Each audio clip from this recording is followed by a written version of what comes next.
itu harus memotong ruas jari mereka sendiri dengan cara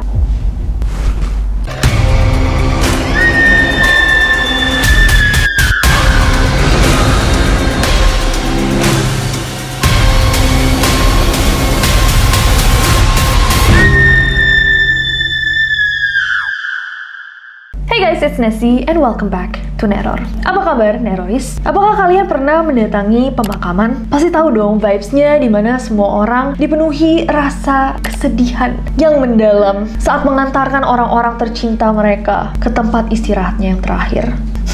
Nah, tapi tahukah kalian bahwa ada nih tradisi-tradisi pemakaman yang walaupun sudah menjadi kultur ya, dan mungkin tidak aneh gitu untuk orang-orang dalam kultur itu, but for the majority of people, untuk mayoritas orang bisa dibilang lumayan mengerikan. Hari ini kita akan belajar bersama-sama dan melihat tradisi-tradisi pemakaman paling mengerikan di dunia.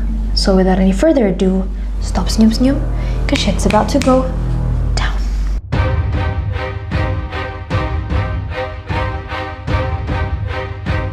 Kita akan mulai video ini dengan tradisi sati. Tradisi sati atau ritual sati ini merupakan rangkaian yang terdapat dalam upacara kremasi asal India. Tradisi ini mungkin untuk kebanyakan orang bisa dibilang cukup mengerikan karena basically in this tradition, jadi dalam tradisi ini ketika seorang suami itu meninggal dunia, maka sang istri itu akan dibakar hidup-hidup bersamaan dengan jasad sang suami. Nah, ritual ini dianggap mulia dan menjadi wujud pengabdian tertinggi seorang istri kepada suaminya yang sudah meninggal. Selain itu, ritual ini juga dipercaya guys untuk menghapus dosa-dosa dari keluarganya. Jadi sang suami, sang istri, dan anak-anaknya semuanya dihapus dosanya kalau misalkan ya. Selain itu guys, jadi ritual ini tuh dipercaya juga bisa menggugurkan dosa-dosa dari sang suami, sang istri, dan keluarganya. Dan gak hanya perorangan, terkadang ritual sati ini juga bisa dilakukan secara massal apabila emang ada nih kayak banyak banget prajurit-prajurit yang gugur dalam perang. Ritual sati massal ini ada namanya jauhar, dan ini dilakukan untuk menghindari rasa malu dan resiko ditawan musuh. Kalau misalkan kalian bertanya-tanya apakah ritual ini masih dilakukan, well no. Jadi ini tuh dulu dilakukan di era kerajaan yang Gupta 370-550 Masehi di India Utara. Nah, karena emang ritual ini tuh diabadikan di kisah-kisahnya Mahabharata, jadi ini tuh ritualnya mulai diikuti sama orang-orang dari kasta Brahmana dan turun ke kasta-kasta lainnya. And fun fact, jadi ritual saat ini bahkan pernah sampai guys ke Indonesia. Tapi untungnya, can we say untungnya? I think so. Untungnya mulai luntur saat masa-masa kolonialisme, saat bangsa Eropa datang ke Asia. Apakah kalian pernah dengar sebelumnya? Gimana menurut kalian tentang ritual sati? Coba komen di bawah. Next.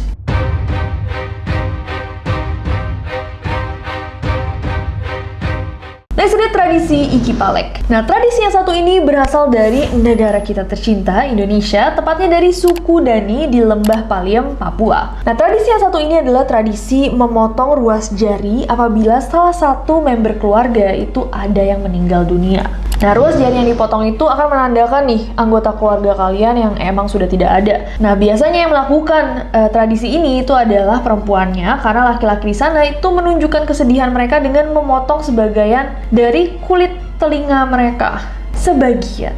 Aku tahu beberapa dari kalian merinding denger hal ini, tapi sebenarnya guys, tradisi potong jari ini memiliki makna yang sangat dalam bagi orang-orang di suku Dani, karena menurut mereka, jari itu merupakan simbol harmoni, persatuan, dan kekuatan. Bentuk dan panjang jari itu memiliki kesatuan dan kekuatan untuk meringankan beban segala pekerjaan. Jari-jari akan bekerja sama sampai tangan kita tuh bisa berfungsi. Nah, kalau salah satu jari hilang, maka akan mengurangi kebersamaan dan kekuatan kita. Inilah yang menjadi filosofi dari Iki Palek. Nah, sebelum dipotong, jari-jari itu akan dibacakan mantra terlebih dahulu. Jika yang meninggal itu orang tua, maka yang harus dipotong itu adalah 2 ruas jari. Jika yang meninggal itu adalah saudara, kakak, atau adik, maka yang dipotong itu 1 ruas jari. Nah, gimana sih prosesnya? Honestly, walaupun filosofinya sangat-sangat indah, it is still pretty scary. Jadi, anggota keluarga yang akan melakukan Iki Palek itu harus memotong ruas jari mereka sendiri dengan cara menggigitnya sampai putus.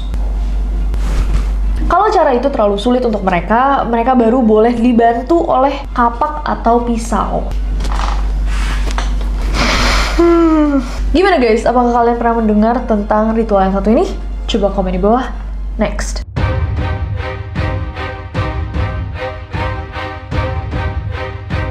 Next ada tradisi Jator. Nah, tradisi yang satu ini itu dilakukan sama orang-orang di daerah Tibet dan Mongolia. Jadi, tradisi Jator atau Sky Burial ini merupakan tradisi di mana ketika seseorang yang merupakan warga asli Tibet itu meninggal dunia, guys, maka jasad mereka itu akan dipersembahkan kepada burung nasar atau burung pemakan bangkai. Jadi setelah meninggal, jenazahnya akan dibersihkan terlebih dahulu, kemudian dibungkus sama kain putih dengan posisi meringkuk seperti janin. Oh, jadi kayak digituin ya. Jenazah yang tidak bisa diposisikan meringkuk itu akan dibiarkan terlentang saja. Setelah dibacakan mantra khusus, jenazah tersebut akan di SAYAT atau dipotong kecil-kecil menjadi beberapa bagian oleh seorang anggota biara yang disebut Rogyapas. Nah, Rogyapas ini guys biasanya juga dengan asistennya menghancurkan tulang dan daging menggunakan alat dari batu, kemudian mencampurnya dengan tepung, mentega,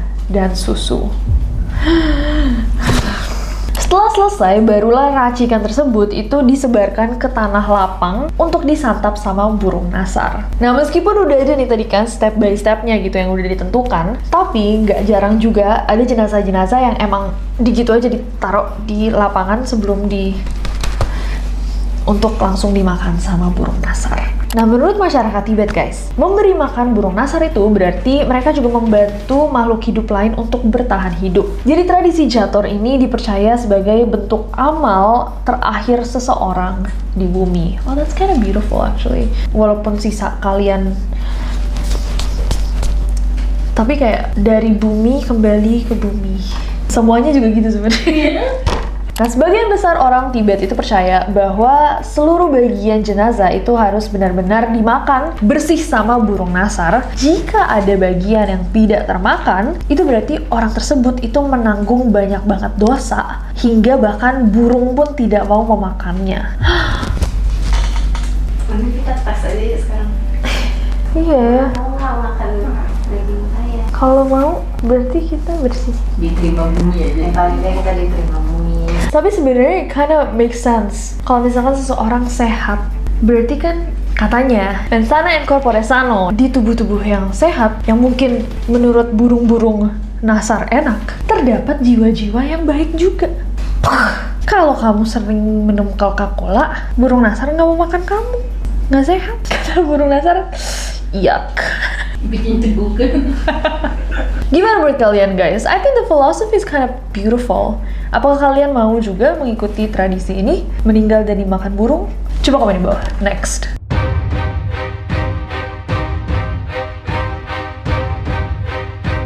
Next ada tradisi Wari Lama. Wari ini merupakan satu suku kuno guys yang berasal dari tahun 600-an nih di wilayah Amerika Selatan. Nah, tapi karena adanya perang akhirnya di abad ke-19 itu mereka pindah ke Brazil sampai saat ini. Salah satu tradisi ritual mereka yang sangat unik tapi bisa dibilang juga cukup mengerikan, itu ada proses pemakaman seseorang yang sudah meninggal. Jadi ketika seseorang sudah meninggal, suku Wari itu warga-warganya melakukan praktik endokanibalisme atau memakan daging manusia yang sudah tidak bernyawa. Jadi bagian dari jasad seseorang yang sudah meninggal itu akan dipotong-potong dan dibagikan sama masyarakat dari suku ini, termasuk keluarganya sendiri. Gak cuma itu guys, jadi sang kepala suku itu akan memakan otaknya untuk menerima kebijaksanaan dari orang yang meninggal. Sementara orang yang dekat sama jenazah itu, misalnya sang istri, itu akan memakan hatinya untuk tetap merasakan cinta di dalam tubuhnya. Tapi kan hati untuk menetralisir racun ya, gak ada hubungannya sama cinta. Tapi gak apa-apa guys, yang penting filosofinya indah. Saat mereka melakukan ritual, itu mereka akan melakukannya dengan sangat hati-hati guys, menggunakan tusuk sate. Sementara sisanya seperti tulang dan rambut itu akan dikremasi. Nah, kenapa sih suku Wari itu melakukan ritual yang bisa dibilang cukup mengerikan ini? Well, apparently for them, tradisi ini merupakan cara untuk mengungkapkan rasa hormat bagi mereka atau anggota keluarga mereka yang sudah meninggal dunia. Buat mereka, ritual ini tuh penting banget karena membawa banyak banget makna, khususnya bagi orang yang meninggal maupun kerabat-kerabatnya yang masih hidup. Yang mereka percaya juga cukup indah, guys. Jadi bagi masyarakat suku Wari, jiwa manusia itu berkuasa di dalam tubuhnya. Nah, agar jiwa yang mati itu dibebaskan untuk pergi to the next life, ke kehidupan barunya, tubuh yang lama itu harus hilang. Sementara makan daging itu bertujuan untuk mempertahankan kualitas dan kebijaksanaan yang paling tinggi dari orang yang sudah meninggal. Yes. Gimana menurut kalian, guys, tentang ritual yang satu ini? Coba komen di bawah. Next.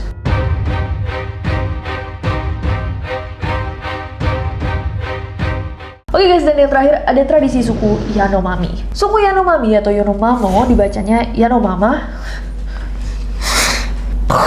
Yanomama itu adalah satu suku di Amazon, guys, dan mereka seperti suku Wari juga melakukan praktik endokanibalisme pada anggota sukunya yang sudah meninggal dunia. Hanya aja nih, eksekusinya tuh sedikit berbeda, guys. Jadi berdasarkan kepercayaannya nih, suku Yanomama, roh orang yang udah meninggal itu dapat beristirahat dengan tenang apabila tubuh mereka tuh dibakar dan dimakan oleh kerabat-kerabatnya yang masih hidup. Selain itu, mengkonsumsi abu dari orang-orang yang kita cintai itu dipercaya akan membantu mereka untuk terbebas dari kutukan yang mengharuskan mereka untuk tinggal di alam peralihan antara hidup dan mati. Oke, jadi mereka percaya ketika orang meninggal itu ada alam antara gitu loh, antara hidup sama mati. Nah, agar orang-orang yang kalian cintai tidak stuck di limbo itu, bisa lewat masuk ke alam yang setelahnya, itu ya mereka harus dibebaskan dari tubuh mereka sebelumnya. Jadi setelah jenazah dari orang-orang tercinta kalian dibakar, keluarga yang ditinggalkan itu akan mengecat wajah kalian dengan kotoran dari tubuh jenazah tersebut. Setelah itu, saat prosesi pemakaman, kalian akan bernyanyi,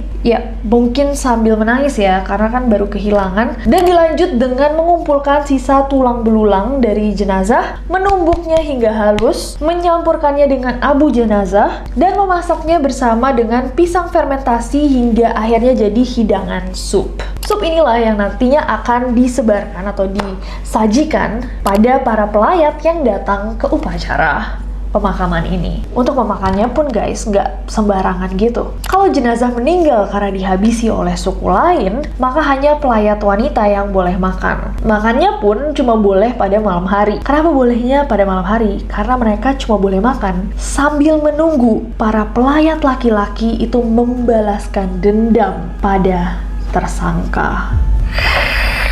So hardcore.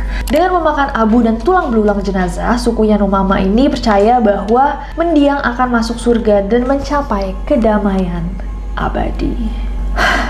Wow. Itu tadi adalah beberapa ritual-ritual atau lebih kayak kepercayaan pemakaman yang bisa dibilang cukup shocking. Gimana menurut kalian, guys? Mana yang menurut kalian paling mengerikan? Atau menurut kalian kayak enggak, kok nggak ada yang mengerikan? Semuanya sounds pretty beautiful, dan cuma cara yang berbeda-beda aja untuk mengantarkan orang-orang tercinta ke kehidupan setelahnya. Atau menurut kalian kayak, oh enggak sih, itu udah nggak ada tempatnya untuk ritual itu di 2023. Coba komen di bawah. Komen di bawah kalau misalkan kalian tahu ritual-ritual lainnya yang nggak kalah mengejutkan. Dan komen di bawah, as always guys, ide-ide buat neror-neror selanjutnya. But other than that, I hope that you guys enjoy this video. Kalau misalkan suka videonya, klik like-nya. Jangan lupa subscribe karena aku nggak sabar buat ketemu kalian lagi. Bye-bye!